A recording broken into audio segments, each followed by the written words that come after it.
வந்தாங்க, ரைடு பண்ணாங்க. எதையும் கைப்பற்றவில்லைன்னு ஒரு எழுதி கொடுத்துட்டு போயிருக்காங்க. அது என்கிட்ட காப்பி இருக்கு அப்படின்னு தெளிவாக சொல்றாரு. அதே மாதிரி எந்த வழக்குனாலும் நாங்கள் தயாராக இருக்கிறோம். அவர் முழுமையாக இருந்து சோதனை செய்து அந்த சோதனையின் அடிப்படையில் எந்தவித ஆவணங்களும் இல்லை என்பதை எழுத்துப்பூர்வமாக கொடுத்து எனக்கு ஒரு நகலையும் வழங்கி சென்றிருக்கின்றார். செந்தில் பாலாஜியை தனக்கான எதிரியா அவராக நினைச்சிட்டு இருக்கிறார். ஸ்டாலின், உதயநிதிக்கு அடுத்தபடியாக அப்படி செந்தில் பாலாஜி தான் விஜய்க்கு ஒரு மிகப்பெரிய எதிரியா தன்னை அவர் தங்கியிருக்கிற அந்த ஹோட்டலுக்கு போய் கிட்டத்தட்ட டிவிஎஸ்சி 7 மணிக்கு போகலாம் போலீஸார். கிட்டத்தட்ட 11:30 மணி வரைக்கும் கிட்டத்தட்ட ஒரு 3-4 மணி நேரம் விசாரணையை வரட்டேன். கரெக்டாக அவர்கிட்ட விசாரணைக்கிற டைமில் பார்த்தீங்கன்னா கிட்டத்தட்ட அவருக்கு தொடர்புடைய இடங்கள் எல்லா இடங்களையும் ரைடு.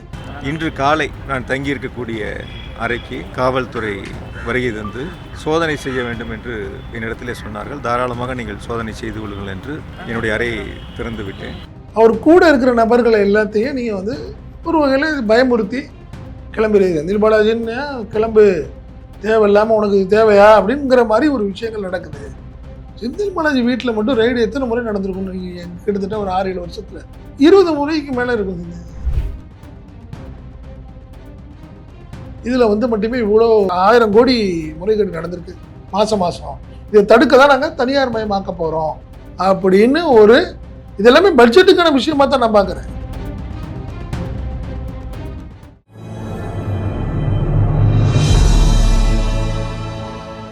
தமிழ் நியூஸ் நேயர்களுக்கு வணக்கம். இன்றைய நேர்காணலில் நம்மோடு இருப்பவர் தமிழ் நியூஸோட ஆசிரியர் மற்றும் பத்திரிகையாளர் திரு செந்தில் சார். வணக்கம். வணக்கம். முக்கியம் காலையிலேயே நமக்கு ஒரு செய்தி என்னன்னா, திரு செந்தில் பாலாஜி அவர்களுடைய தொடர்புடைய இடங்கள் எல்லாத்துலேயும் டிவிஎஸ்சி ரைடு, அவரையும் டிவிஎஸ்சி விசாரணைக்கு உள்ளாக்கி இருக்கிறாங்க. ஸோ தொடர்ந்து பல வழக்குகள், பல நெருக்கடிகள் வந்துக்கிட்டே இருக்கு. என்ன பின்னணி சார்? நம்ம ஏற்கனவே இது முறை பேசியிருக்கிறோம்னு வச்சுங்களேன். கரூர் சம்பவம், அதன் தொடர்ச்சியாக செந்தில் பாலாஜியுடைய விளக்கம் என்ன, அடுத்தடுத்த விஷயங்கள் எல்லாத்துலேயுமே சிபிஐ விசாரணைக்கும் செந்தில் பாலாஜி அழைக்கப்பட்டார். அவருடைய விளக்கம் அந்த விஷயங்கள்னு வச்சுங்களேன். ஸோ இதன் தொடர்ச்சி தான் கிட்டத்தட்ட விஜய் செந்தில் பாலாஜியை தனக்கான எதிரியாக அவராக நினச்சிட்டு இருக்கிறார். ஸ்டாலின், உதயநிதிக்கு அடுத்தபடியாக அப்படி செந்தில் பாலாஜி தான் விஜய்க்கு ஒரு மிகப்பெரிய எதிரியாக தன்னை அவர் செந்தில் பாலாஜினா என்ன அப்படிங்கிற மாதிரி அவராக தன்னை நினச்சிக்கிறாரு தான் நான் நினைக்கிறேன். இந்த ஒரு விஷயத்தை பார்க்குறேன். குறிப்பாக பார்த்தீங்கன்னா, ஏற்கனவே ஒரு வழக்கு நீங்கள் போட்டீங்க. குறிப்பாக பார்த்தீங்கன்னா, தாவேக்கா எம்எல்ஏக்களிடம் பேரம் பேசப்பட்ட வழக்குன்னு சொல்லி செந்தில் பாலாஜி அவர் சகோதரர் அசோக்குமார்ட்டெல்லாம் வழக்கு போட்டீங்க. பட் அவங்க முன்ஜாமீன் வாங்கிட்டாங்க. காரணம் என்னென்னா, அதில் அடிப்படையான எந்த முகாந்திரமும் இல்லை. அவங்க 2 பேரும் தொடர்பு அப்படின்னு நீங்கள் சொல்கிறீங்க. தொடர்புக்கான ஆதாரங்கள் இல்லைன்னு கோர்ட்டு முன்ஜாமீன் கொடுத்துருக்கு. இப்போ கையெழுத்து போட்டுட்ருக்காரு திருவல்லிக்கேணி போலீஸ் ஸ்டேஷனில். காலையிலையும் சாயங்காலம் இதற்காக அவர் தங்கியிருக்கிற அந்த ஹோட்டலுக்கு போய் கிட்டத்தட்ட டிவிஎஸ்சி 7 மணிக்கு போகலாம் போலீஸார். கிட்டத்தட்ட 11:30 மணி வரைக்கும் கிட்டத்தட்ட ஒரு 3-4 மணி நேரம் விசாரணையை வரட்டேன். கரெக்டாக அவர்கிட்ட விசாரணைக்கிற டைமில் பார்த்தீங்கன்னா கிட்டத்தட்ட அவருக்கு தொடர்புடைய இடங்கள் அது இல்லாமல் மதுபான குடோனு, மதுபான தொழிற்சாலைகள் அப்படின்னு எல்லா இடங்கள்லையும் ரைடு. என்ன சொல்கிறாங்க அப்படின்னு பார்த்தீங்கன்னா, டிவிஎஸ்சி இந்த தரப்பில் இது வரைக்கும் பெரிய லெவலில் எந்த தகவலும் சொல்லலை. ஆனால் என்ன சொல்கிறாங்கன்னா, மதுபான முறைகேடு அப்படிங்கிறது ஒரே ஒரு விஷயம் தான் வச்சுக்கோங்க. ஒரு விஷயம் தான் ஐக்கியம் நம்ம இதை சொல்லணும். இது பார்த்திங்கன்னா, இந்த கவர்மெண்ட் கிட்டத்தட்ட 2.5-3 மாதம் ஆயிடுச்சு. இதில் செந்தில் பாலாஜி மீது மட்டுமே 2 முறை வழக்கு. நல்லா பார்த்தீங்கன்னா வேறு யார் மேலேயும் பெருசாக வழக்கு இல்லை. மற்றொரு ஒரு குதிரை பேர வழக்கு, இது 2வது இந்த வழக்கு. தொடர்ந்து அவரை டார்ச்சர் பண்ணுறாங்கன்னு வச்சுக்கோங்களேன். இன்றைய விசாரணை கூட ஒரு தேவையில்லாத ஒரு விசாரணை தான் வச்சுக்கோங்க. தாராளமாக நீங்கள் ரைடு பண்ணிவிட்டு சம்மன் கொடுத்து அவர்கிட்ட விசாரிக்கலாம். அவர் எங்கே தங்கியிருக்கிறாரோ அங்கே போய் உட்காந்து ரைடு பண்ணி கிட்டத்தட்ட 3-4 மணி நேரம் விசாரணை அப்படிங்கிறது ஒரு தேவையில்லாத ஒரு விஷயம். என்ன அவர் கூட இருக்கிற நபர்கள், உறவினர்கள், நண்பர்கள் எல்லாத்தையும் ஒரு த்ரெட்டன் பண்ணுறது தான் நான் பார்க்குறேன் இந்த விஷயத்தை பொறுத்தவரைக்கும். செந்தில் பாலாஜிக்கு நீங்கள் கூட இருக்கிறீங்களா, அப்போ கண்டிப்பாக நீங்கள் சிக்கல் தான் பார்த்துங்க அப்படின்னு அடுத்தடுத்த விஷயங்கள் தொடர்ந்து இது செய்ய என்ன ஆகும், எல்லாம் பயப்படுவாங்கன்னு நினைக்கிறாங்க. பட் எனக்கு பொறுத்தவரை செந்தில் பாலாஜிக்கு அட்வான்டேஜாக தான் போகுது. சிம்பத்தி தான். நீங்கள் ஈடி வழக்கில் அவர் கிட்டத்தட்ட 18 மாதம் சிறைக்கு போயிட்டு வந்ததுக்கப்புறம் ஒரு ஹீரோ மாதிரி ஆகிட்டார். நீங்கள் கொங்கு மண்டலத்தில் பார்த்தீங்கன்னா அவர் மேலே ஒரு நம்பிக்கை என்ன. அதே மாதிரி பார்த்தீங்கன்னா இப்போ தொடர்ந்து ஒரு விஜய் அரசு வந்துடுச்சு, கிட்டத்தட்ட 3 மாதம் எவ்வளவோ விஷயங்கள் இருக்குது. தொடர்ந்து செந்தில் பாலாஜியை மட்டுமே தொடர்ந்து கண்காணிக்கிறது, விசாரிக்கிறது அப்படிங்கிறது ஒரு சரியான ஒரு கோணத்தில் பார்க்க முடியுமா? இல்லை, பழி வாங்குறதுங்கிறது எல்லாத்துக்குமே தெரிய ஆரம்பிச்சிருச்சுல்ல. அப்படி தான் நான் இதை பார்க்குறேன். இன்னொரு விஷயம் நம்ம பார்க்கணும். செந்தில் பாலாஜி டாஸ்மார்க்குக்கு அந்த பொறுப்பு அமைச்சராக எவ்வளோ நாள் இருந்தாருங்கிறது ஒரு முக்கியமான விஷயம். அதனால் கிட்டத்தட்ட பார்த்தீங்கன்னா இந்த 5 வருட காலத்தில் அவர் வந்து எத்தனை மாதம் அவர் வந்து மதுவிலக்கு ஆயத்தீர்வை அமைச்சராக இருந்தார் அப்படின்னு நீங்கள் பார்த்தீங்கன்னா மிக மிக குறைவு.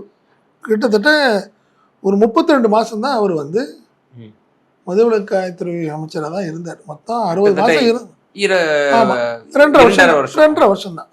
அதுக்கப்புறம் பல பொறுப்பு அமைச்சர்கள்லாம் இருந்தாருன்னு வச்சுங்களேன். பொறுப்பு அமைச்சர்கள் தான் பார்த்துட்டு இருந்தாங்க.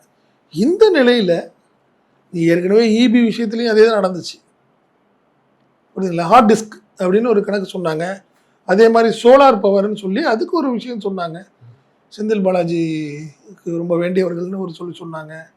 ஹார்ட் டிஸ்க்கு காணா போனதும் செந்தில் பாலாஜி தூண்டுதல்னு சொன்னாங்க. இப்பயும் பார்த்தீங்கன்னா இந்த 32 மாதத்தில் ஒரு செந்தில் பாலாஜி ஒரு பெரிய முறைகேடு பண்ணிட்டாருங்கிற மாதிரி ஒரு இமேஜை ஏற்படுத்த விஜய் அரசு தயாராகிட்டு இருக்குன்னு வச்சுக்கலாம். பட் அதில் வந்து இப்போ செந்தில் பாலாஜி கிட்டத்தட்ட 4 மணி நேரம் விசாரணைக்கு பிறகு ஒரு நிருபர்கள்ட்ட அளித்த பேட்டியில் ஒரு வந்தாங்க, ரைடு பண்ணாங்க, எதையும் கைப்பற்றவில்லைன்னு ஒரு எழுதி கொடுத்துட்டு போயிருக்காங்க. அது என்கிட்ட காப்பி இருக்குது அப்படின்னு தெளிவாக சொல்கிறாரு. அதே மாதிரி எந்த வழக்குனாலும் நாங்கள் தயாராக இருக்கிறோம், மடியில் கனமில்லை வழியில் பயம் இல்லைன்னு ஒரு தெளிவாக சொல்லியிருக்கார். இதில் ஒரு விஷயம் தான் ஐக்கியம், இந்த விஷயத்தில் அரசியல் காரணமாக தான் நான் பார்க்குறேன். திமுகவோட எதிர்காலம் எப்படி இருக்கும்? சீனியர்கள்லாம் இருக்காங்க, சீனியர்களுடைய தொடர்ந்து பயணம் எவ்வளோ நாள் இருக்கும், திமுகவில் எவ்வளோ ஆக்டிவாக இருப்பாங்க அப்படின்னு பார்க்குறது பட்சத்தில் செந்தில் பாலாஜி முதலாவதாக இருக்கார். அந்த இதில் 2031 தேர்தல் இல்லை 2029 பாராளுமன்ற தேர்தல், இதில் யாரெல்லாம் ஆக்டிவாக இருப்பாங்கன்னு பார்த்தீங்கன்னா திமுகவில் அதில் செந்தில் பாலாஜி முன்னாடி இருக்கார். மற்ற எல்லாத்தோடையும் கம்பேர் பண்ணும்போது அவர் இருக்கிறார். இது விஜய்க்கு ஒரு உறுத்தலாக இருக்குது. தொடர்ந்த விஷயங்கள் நீங்கள் பார்த்தீங்கன்னா அரசியலில் இன்னும் கூட சில நண்பர்கள் சொல்கிறாங்க, நீங்கள் ஒரு காலத்தில் சபரிசன், உதயநிதி இவங்களோட ரொம்ப நட்பில் இருந்தார் ஆதவ அர்ஜுன் இருக்கும்போது செந்தில் பாலாஜி அப்போ வருவார், பேசுவார், மணிக்கணக்காக உட்காந்து பேசுவாங்க. அந்த நிலையில் அப்போ பேசும்போது செந்தில் பாலாஜியுடைய அந்த திட்டங்கள் இந்த விஷயம்லாம் கூட ஆதவ அர்ஜுனுக்கு ஒரு பெரிய ஆச்சரியத்தை கொடுத்துருந்தது. ஏன்னா மற்றவங்கெல்லாம் வேறு மாதிரி பேசுவாங்க, செந்தில் பாலாஜியுடைய நூக்கன் கார்னர் பேச்சு வந்து ஆதவ அர்ஜுனுக்கு நல்லாவே தெரியும். அதனால் செந்தில் பாலாஜி நீங்கள் விட்டுட்டீங்கன்னா தவிர்க்கவே முடியாத ஒரு சக்தியாக திமுகவை மீண்டும் அடுத்த கட்டத்துக்கு கொண்டு போயிட்டே இருப்பார். ஸோ அவரை நசுக்கணும் அப்படிங்கிறது ஒரு எண்ணத்தின் அடிப்படையில் இந்த மாதிரி விஷயங்கள்லாம் நடக்குது அப்படின்னு சொல்கிறாங்க. 2 விஷயம். ஒன்று, திமுகவின் எதிர்காலத்தில் ஒரு முக்கிய முன்னணி நபராக செந்தில் பாலாஜி இருப்பாருங்கிறது ஒரு விஷயம். 2வது, ஒரு முக்கியமான ஒரு திட்டத்தை வகுக்கக்கூடிய சூழ்நிலையில் செந்தில் பாலாஜி இருக்கிறாரு. இதன் தொடர்ச்சி தான், இதன் கண்ணோட்டம் தான் இன்றைக்கி அவரை வந்து ஒரு கார்னர் பண்ணணும்.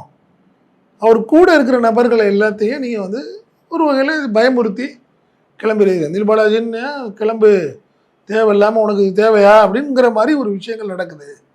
செந்தில் பாலாஜி வீட்டில் மட்டும் ரைடு எத்தனை முறை நடந்திருக்குன்னு கிட்டத்தட்ட ஒரு 6-7 வருஷத்தில் 20 முறைக்கு மேலே இருக்கும்.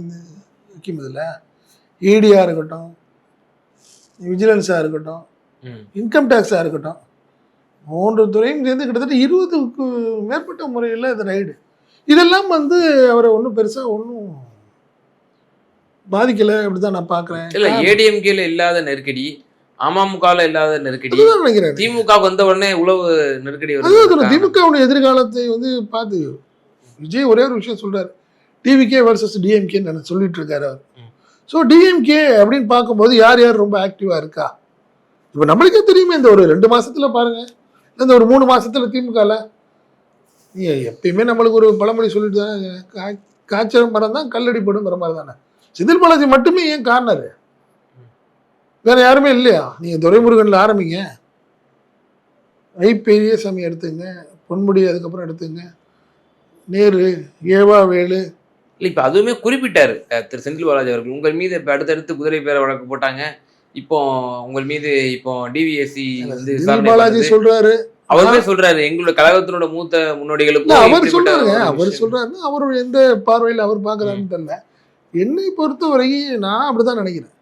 திமுகவின் எதிர்காலமா செந்தில் பாலாஜியை விஜய் பார்க்கறாருன்னு தான் நான் பார்க்குறேன்.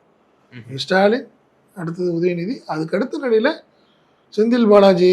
கண்டிப்பாக இந்த ஒரு டீம் செந்தில் பாலாஜி இருக்கும் வரை திமுகவுக்கு ஒரு பெரிய ஒரு பேக் போனா பேக்போனாக இருப்பாருங்கிற ஒரு பயம் அவங்களுக்கு வர ஆரம்பிச்சிருதுங்கிறத நான் பார்க்குறேன். ஏன்னா நல்லாவே தெரியுது, நீங்கள் வந்து வராரு, ஸ்டேஷனில் வந்து கையெழுத்து போட போகிறாரு, சாயங்காலம் கையெழுத்து போட போகிறாரு. நீங்கள் சம்மன் கொடுத்தீங்கன்னா அவாய்ட் பண்ணவே முடியாது. நாளைக்கு காலையில் நீங்கள் விசாரணைக்கு வாங்கணும்னு விஜிலன்ஸ் சொல்லியிருந்தால் போகலாம். ஆனால் அவர் தங்கியிருக்கிற ஹோட்டலுக்கு போய் ரைடு செய்து அங்கேயே ஒரு 3 மணி நேரம் விசாரிக்கணுங்கிறதுலாம் என்ன விஷயம்ன்றாங்க. நீங்கள் ஓடி போகிறவங்களை தானே உங்களுக்கு வந்து கார்னர் பண்ணுவீங்க. நீங்கள் ஆட்டோமேட்டிக்காக கோர்ட்டு உத்தரவின் அடிப்படையில் வரிசையாக விசாரணை இருக்குது. நீங்கள் டெய்லி ஒன்றும் இல்லை, இப்போ டெய்லி நீங்கள் போய் பார்த்தீங்கன்னா திருவல்லிக்கேணியில் காலைல 10:30 மணிக்கு போகிறாரு, 1 மணிக்கு தான் வராரு. 3 மணி நேரம் விசாரணைங்கிற பேரில் அந்த அதிகாரிகள் உட்கார வைக்கிறாங்க, அவரையும் உட்கார வைக்கிறாங்க, அவங்க பிரதரையும் உட்கார வைக்கிறாங்க, அசோக்குமாரையும் உட்கார வைக்கிறாங்க. ஈவினிங் அதே மாதிரி தான், 5:30 மணிக்கு போனாருன்னா 8 மணிக்கு தான் வராரு. நாள் முழுக்க போலீஸ் ஸ்டேஷன்ல அந்த மாதிரி போயிட்டு இருக்குன்னு வச்சுங்களேன். இந்த நிலையில இப்போ விஜிலன்ஸ் அப்படின்றதெல்லாம் இது அச்சுறுத்தலை தாண்டி வேற என்னவா இருக்கும்? நீங்கள் உண்மையிலே வந்த உடனே இந்த கவர்மெண்ட் வந்து 1 வாரத்துலையோ 10 நாள்லையோ இதை நடத்திருந்தீங்கன்னு வச்சுக்கங்களேன், சரி ரைட்டுங்க, பெரிய லெவலில் தப்பு நடந்திருக்கு, அதனால போலீஸ் பண்ணுதுங்க, விஜிலன்ஸ் பண்ணுது, இது என்ன நீங்கள் போய் சொல்லலாம் வந்துச்சு. இது ஏற்கனவே வந்து தாவேக்கா வழக்கு ஒன்று போடுறீங்க, எம்எல்ஏக்கள்லாம் பேரம் பேசுனீங்கன்னு சொல்லி ஒன்று சொல்லி ஒரு கேஸ் போட்டு அதில் அவர் முன்ஜாமீன் வாங்கி இருக்கிற இந்த நிலையில் இப்போ திருப்பி மதுபான முறைகேடுகள் அப்படின்னு இவங்களாம் ஒன்று கிரியேட் பண்ணி இதில் என்ன சொல்கிறாங்க, குறிப்பிட்ட செந்தில் பாலாஜி அது இல்லாமல் டாஸ்மார்க் அதிகாரிகள் 2-3 பேர் சேர்த்து எஃப்ஐஆர் போட்டிருக்காங்கன்னு. பட் இன்னும் நம்மளுக்கு கிளியரான வழக்கு வரலன்னு வச்சுக்கலாம், போட்டிருக்கிறாங்க. இதன் தொடர்ச்சியாக தான் விசாரணை அப்படிங்கிறாங்க. எந்த அதிகாரி யாரும் இது வரைக்கும் இல்லை. இது இந்த வழக்கோட நீட்சி வந்து இதற்கு முன்பாக ஏற்கனவே லஞ்ச ஒழிப்புத்துறை போலீசாரால் வழக்கு பதிவு செய்யப்பட்டு இதே நம்ம தலைமை அலுவலகத்துல கூட இடி ரைடு கூட நடந்துச்சு. அதை உச்சநீதிமன்றம் கடுமையா கண்டிச்சு அந்த ரைடு நடத்தக்கூடாது தடை விதிச்சிருந்தாங்க. ஆகாஷ் பாஸ்கரன் கூட அதுக்கு சம்பந்தமான ஒரு வழக்கு கூட தனியா அவர் போட்டிருந்தாரு, அதுக்கும் அவருக்கு ஃபேவரபிளா வந்துட்டு இருந்துச்சு. அத்துமீறி இடி நுழைஞ்சிச்சின்னு கூட கடுமையான சாடி அந்த வழக்கு செந்தில் பாலாஜி மேல இருந்தது. அதை தொடர்ந்து நீச்சி தான் இந்த வழக்கை இவங்க வந்து கொண்டு போறாங்களா? அப்படிதான் அவரும் திரு செந்தில் பாலாஜியும் குறிப்பிட்டிருந்தார். இல்ல என்னை பொறுத்தவரை இந்த எஃப்ஐஆர் புதுசா தான் நான் பாக்குறேன். அந்த வழக்குக்கு இதுக்கு சம்பந்தம் இல்லை. ஏன்னா அந்த வழக்குல முடிஞ்சு அவர் தான் ஜாமீன் வாங்கிட்டு வந்துட்டாரு. விசாரணையா இருந்தா திருப்பி விஜிலன்ஸா தான் சொல்றேன், சம்மன் கொடுத்து வழக்கு ஏற்கனவே கடந்த வழக்கு உங்க மேல ஒரு வழக்கு இருக்கு, அந்த எஃப்ஐஆர் அடிப்படையில் உங்கள்கிட்ட கூடுதலா விசாரிக்கணும் அப்படின்னு சம்மன் அனுப்பியிருந்தா வந்துட முடியும். பட் இது புது எஃப்ஐஆருங்கிறாங்க. இதில் கிட்டத்தட்ட பார்த்தீங்கன்னா இந்த சாராய ஆலைகள் எல்லாமே ரைடு பண்ணியிருக்காங்களே, டாஸ்மார்க் சம்மந்தமான எல்லாத்துக்கும் கொடுக்குறாங்கல்ல, சரக்கு தயாரிக்கும் ஆலைகள் எல்லாமே ரைடு பண்ணி அதில் அதிகாரிகள் சில பேரெல்லாம் சேர்த்துல இதை பண்ணுறாங்க. இதுலேயும் அதான் சொல்லணும், இது முழுக்க முழுக்க அரசியல் காரணம் அப்படி தான் நான் பார்க்குறேன். முறைகேடாக இருந்திருந்தால் அப்போதே செய்திருக்கலாம். அவங்க எதிர்பார்த்த அளவுக்கு அந்த தாவேக்கா எம்எல்ஏக்கள் பேர வழக்கு வந்து பெரிய லெவலில் அவங்களுக்கு எக்ஸ்போஸ் பண்ண முடியல. காரணம் ஆதாரங்கள் இல்லை. நீங்கள் பெரிய லெவலில் பணம் பறிமுதல் கிடையாது, ஆதாரங்கள் எதுவுமே இல்லை. இப்போ என்னமோ சொல்லிட்டு இருந்தாங்க, ஸ்டார் ஏதோ ஹோட்டலில் உள்ள சிசிடிவி ஃபுட்டேஜஸ் எல்லாமே எரேஸ் பண்ணிட்டாங்கன்னு சொன்னாங்கல்ல. அதுக்கான எந்த நடவடிக்கை எடுக்கிற மாதிரி தெரியலையே. இப்போ இவங்களோட பாணிகள்லாம் பார்க்கும் பொழுது விடுதலை சிறுத்தைகள் கட்சியினுடைய முதன்மை செயலாளர் ஆலூர் ஷா நவாஸ் வர்றது பேட்டிகள் என்ன சொல்லிட்டு வர்றாரு, இவங்களோட பாணி எல்லாமே வந்து பிஜேபி மாநிலங்களில் செய்கிறது மாதிரியே இருக்குது. இப்போ இடியுமே வந்து கிட்டத்தட்ட 475 நாட்கள் உள்ள சிறையில் வச்சுட்டு இருக்கும்போது ஒரு தகவல் வந்துச்சு, பாஜகவில் நீங்கள் இணைங்கன்ற ஒரு பிரச்சனை அவருக்கு கொடுக்கப்பட்டுச்சுன்ற மாதிரி. இப்போ மத்திய இயந்திரங்களும் சரி மாநிலத்திலையும் சரி காவல்துறையினர் தொடர்ந்து வழக்கு போடுறது, இப்படி டிவிஎஸ்சியும் சரி இருக்கிற இயந்திரங்கள் என்னென்னலாம் பண்ண முடியுமோ அடுத்தடுத்து போட்டுக்கிட்டே இருக்கிறாங்க. ஏதோ ஒரு அழுத்தத்துக்கு உள்ளாக்கிட்டே இருக்காங்க. அவரு கொஞ்சம் ஃப்ரீ ஆயிடக்கூடாது அப்படிங்கிறதுல தெளிவா இருக்கிறாங்க. உண்மை என்ன அப்போ இது வந்து இதுவும் பாஜகவுடைய பிளான் நம்ம எடுத்துக்க வேண்டியது இருக்கா? ஒரு பாதி பாணி ஜெயலலிதா பாணி, ஜெயலலிதாவுடைய பாணி இது. ஒரு பாதி ஜெயலலிதா பாணி, மீதி நீங்க சொல்ற மாதிரி பாஜக பாணி.